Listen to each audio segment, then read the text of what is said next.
Welcome to HB Reddit Stories. Today we will see stories of r/am I the a-hole? Am I the a-hole for refusing to let my mother-in-law redecorate our nursery? So I, 26F, am currently 32 weeks pregnant with mine and my husband Felix's, 27M, first child. Things have been going well, and one of the great things is that Felix is a builder, and so everything with the nursery went pretty smoothly pretty fast. We agreed at the start what kind of vibe we wanted to go with it, and it's pretty much already done. Figured that we'd get it sorted as soon as possible so it wasn't another thing to worry about later. My mother-in-law has always been a bit of a nightmare but has been better since the news that I'm pregnant, though not without issue. For example, she told me that I should lose some weight and that it wasn't healthy for me or the baby. She knows that I used to struggle with anorexia and I'm not any sort of unhealthy weight.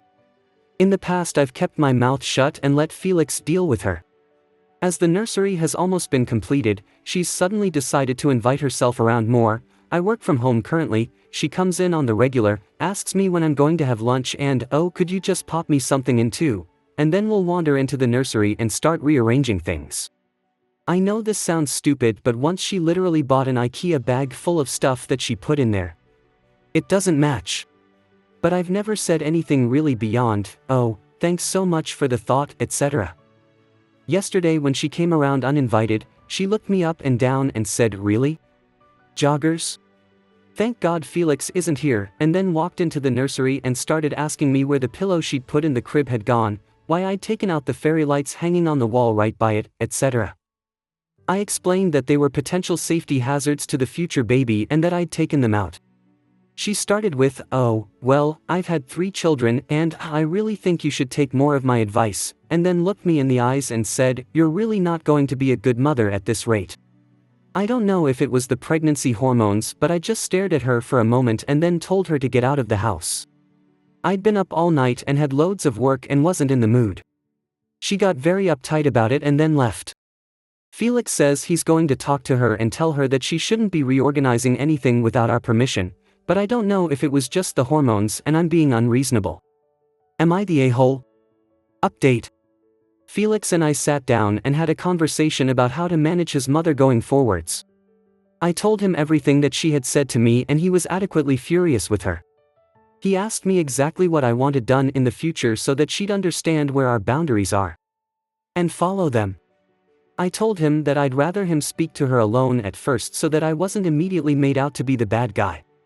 I acted on advice and locksmith has been called to change the locks on the house, and Felix has ordered us a Ring doorbell off Amazon with the assurance I'll be able to put it in. He hates doing the electrics, but you know how it is, I'll leave him to it, lol. And then he called up mother-in-law and organized a lunch date for today so they could have a talk between themselves. He got back in the afternoon and as he walked into the door, smiled at me and went sorted, and, characteristically, went to go and make himself a cup of tea. I got a message a few minutes later from her saying she was very sorry for what she had said to me, that she was in the wrong. Only going to visit when invited, not going to go into the nursery anymore, and was going to respect the rules and boundaries that he and I set for our home life and for our child. And after added that she was sorry for the comments she'd made on my appearance. I'll believe it when I see it, but at least it's a good start, and we've all agreed to go for dinner at some point to talk about future expectations when the baby comes. I talked to Felix, and he said that she'd been offended at first, didn't believe she'd done anything wrong, and he also specifically said she hit with the spiel of, "Oh, I must be such an awful mother then," and he told me he'd told her, "It's not about that, it's about you disrespecting my wife, our child and our home. If you continue, you're not going to dream of being able to see your grandchild." She was apparently and unsurprisingly sulky, and he told her to apologize, and she said she would and to her credit did. Thank you all for your advice about how to handle things going forwards with the locks and everything. The amount of support was crazy, but I can't thank you all enough. I feel so much calmer about the situation. I don't know if she's going to stick to what she said going forwards, but at least boundaries have been set and I know that Felix has my back. On a lighter note to end, I asked if he had anything he wanted to say to the people who had commented, and he said, "Can you add that photo of me in Florida?" Felix, that's not even slightly relevant. Shame. What do you want for tea? Thank you. Next story. Am I the a-hole because I pay for a maid to clean the house before I come home? I work out of town and my wife stays home with our 2 teen kids. When I'm home I take care of the housework to give my wife a break. The kids are supposed to help around the house in return for me paying for their phones and stuff. My wife chooses not to enforce that while I'm gone. Our income is split thusly. We pay all our bills, including the kids' phones. We set aside money for retire, vacations, emergencies, etc. What is left over is split evenly between her and I. So we each have money for fun stuff separately. For the last 8 months or so she has made very little effort to keep the house clean while I'm gone. But she gets very upset if I just let it stay messy when I'm home. She says that the kids are too busy with extracurricular activities and their jobs to help and that she gets overwhelmed. She does not work. But kids are in high school. I bought them a car and I pay for everything except fuel. They are responsible for getting themselves to extracurriculars and whatever else they want to do. I told her that it wasn't fair for me to have to clean up 4 weeks of mess on my 2 weeks off. That she should be forcing the kids to do their part. She says it's too hard. 2 shifts ago I told the kids I was done paying for their phones and car bills. The car was paid for cash so there isn't a loan or anything.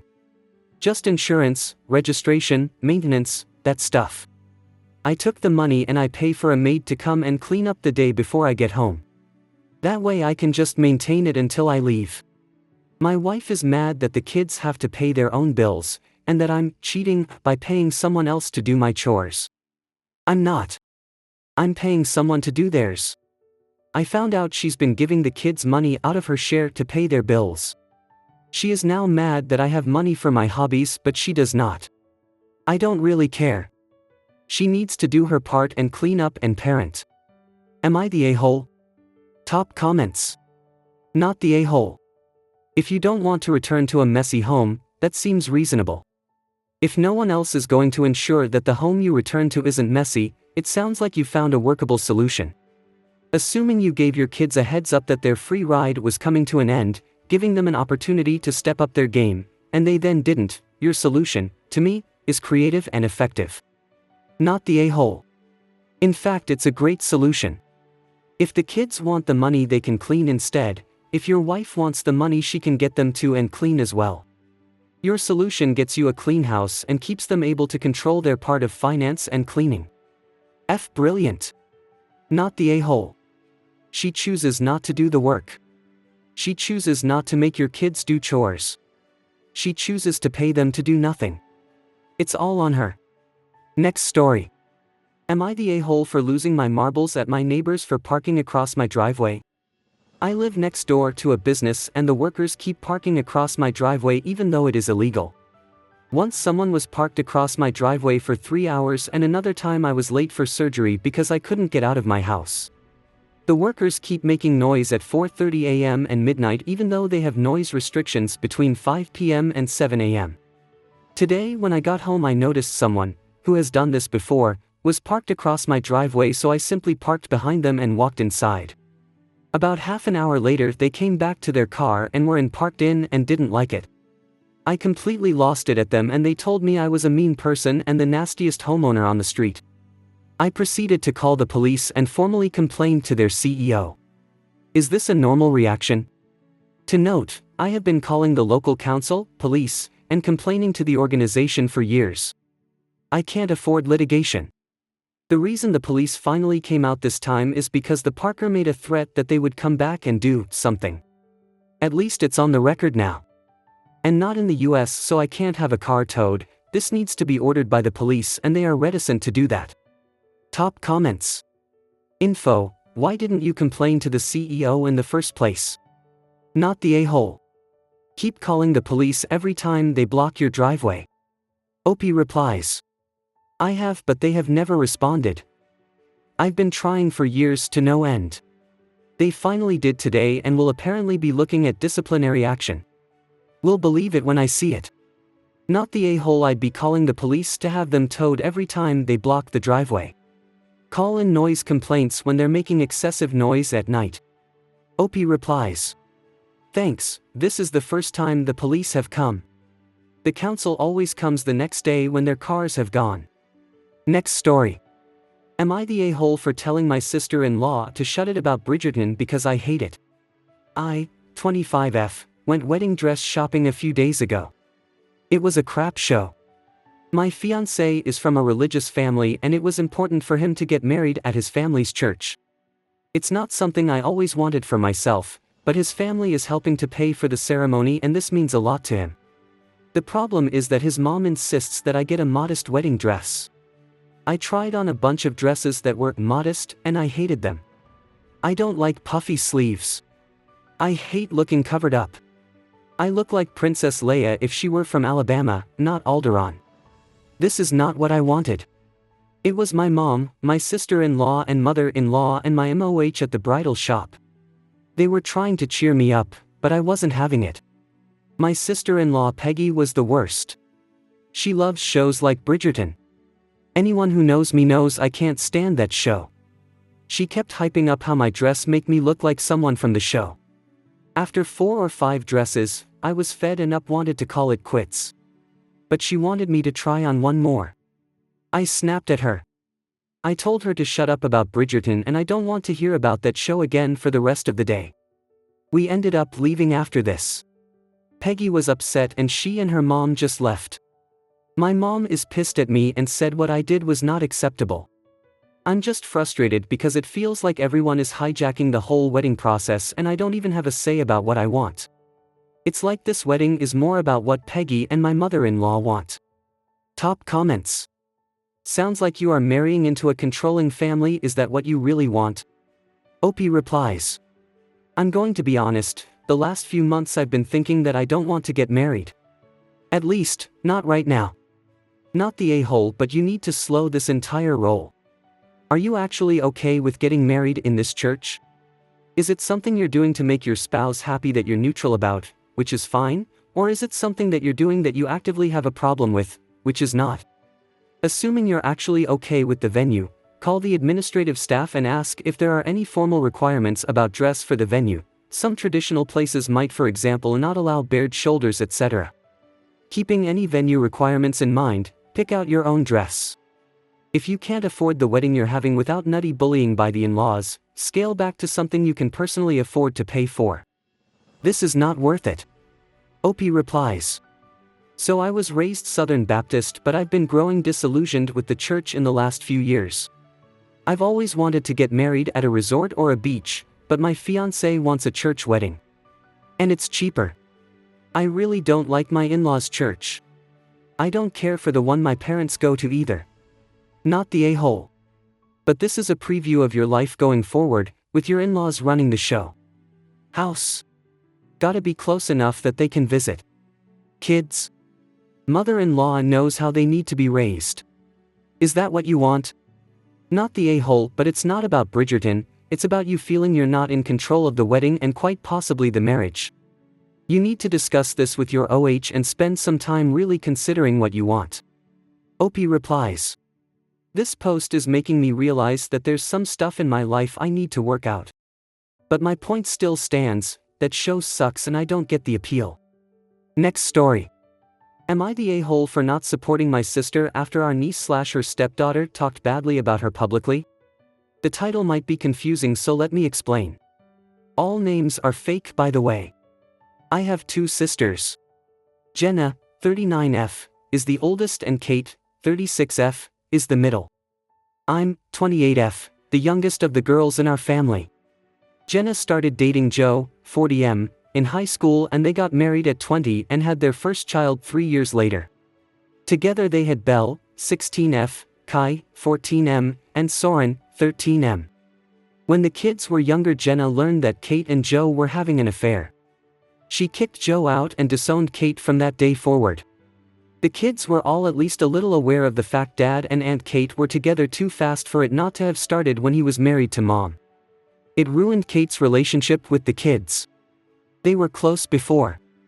And Jenna was always glad that they turned against Kate and didn't turn her into mom number 2.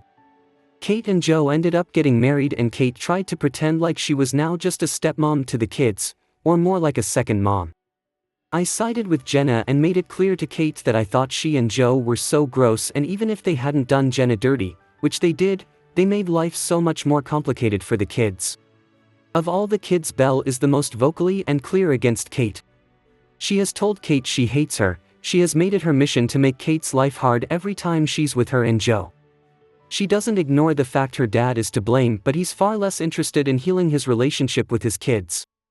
But Kate cares a whole lot from what I have been told. I don't really see or speak to her anymore. But I'm close with the kids and other family members see them together sometimes. Anyway, Belle has really given Kate a hard time and it bothers Kate. And until recently she thought she could win them around, but then she found out that Belle had spilled publicly to friends' parents, people at school, and people in Kate's life who she works with, that Kate and Joe had an affair and Kate and Jenna are sisters. People have seriously turned on Kate and it hurt her at work socially. She's also being snubbed more in general. Kate was hurt and tried to come to me for comfort and advice on what to do, Belle. But I told her she should talk to our brothers, 33M and 30M, or someone who does support her. I told her I wasn't going to be able to give any good or helpful advice and that she's just dealing with the consequences of what she did to our sister. She told me I could still be a better sister to her instead of refusing to offer my support.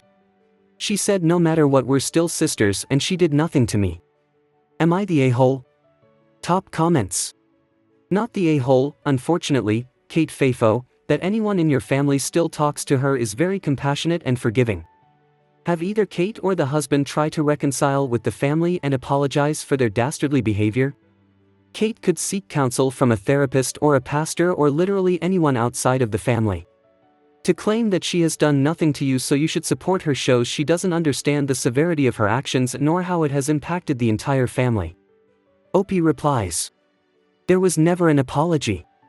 Joe never cared enough about the consequences to make one. Kate did care a certain amount, but more so, I think, about the consequences to her than the hurt caused. The fact that she lost the respect and love of the kids was a big thing, but also she lost me, Jenna, and our parents mostly. Our brothers talk to her the most, but even they don't have a close relationship with Kate anymore. Not the a-hole, hilarious of her to ask you to be a better sister after what she did to Jenna. She's reaping the consequences of her own actions. She needs to take her L and live with it. She decided sleeping with her sister's husband was worth losing everything and everyone, so I don't know why she's so confused now. Opie replies. Honestly, I think she believed she would fare better than most affair partners because the kids already loved and had a relationship with her and it would take away 99% of the consequences that come as a result. I also don't think she expected so many family members to completely turn their back on her. Next story. Am I the a-hole for refusing to lie to my kids for my ex?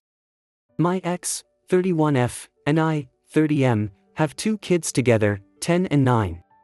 Our marriage ended when I learned she was cheating on me. The guy she was cheating with is now her husband. They had been together since before our first child was even conceived, and when I learned this I paid for a DNA test to make sure our children were mine. They're mine biologically. That was confirmed. And once that was confirmed and we had attended 3 co-parenting classes, we were shared physical and legal custody. This means the children spend 50% of the time at both mine and my ex's house. In June of this year my kids told me that their grandmother, ex's mom, had told them that their mom and her husband are cheaters and broke up our family and that's why their mom and her husband, hate me. I didn't lie to the kids and say it wasn't true. But I did talk to them and assured them they didn't need to hate anyone on my behalf and I told them it didn't have to change things. But it has. The kids have brought it up to my ex repeatedly since they learned this and they call my ex's husband mean now. The kids didn't have the greatest relationship with him before this, but now they don't want to spend time with him and they say he's really mean. My ex was furious with her mom when she realized what her mom had done. She had blamed me for telling them beforehand, though not to my face. Now she knows what happened. She has been telling me to lie and say they never cheated and they met after we broke up. I refused and she said I'm a failure as a parent, I'm hurting our kids, ruining their family, and that I should love our kids more than I hate her and make sure they can love and respect her again. I said I won't lie and that I have already talked to our kids and I refuse to cover for her. She has fired more and more accusations of me mistreating our kids. Am I the a-hole? Top comments. Not the a-hole. You didn't tell the kids yourself, and you did make it clear that you don't want them to hate your ex and her husband because of it. But kids aren't dumb just because they're young. They can form their own opinions and determine what's right or what's wrong for themselves. Your ex just has to accept that her actions have consequences and that you won't be doing her any favors by covering up something she did, which was her betraying you and ruining your marriage, by the way. Not the a-hole. Let's face it, the kids are 10 and 9, not 3 and 4. I'm pretty sure at this point, they would be old enough to realize, Dad's lying to us at this point. Your ex's mother let the cat out of the bag. You only confirmed to the truth to your children. You are 100% not an a-hole, and your ex is an a-hole for thinking you can undo it. I hope you guys liked this video. If you did, make sure like, comment, share and subscribe the channel HB Reddit Stories.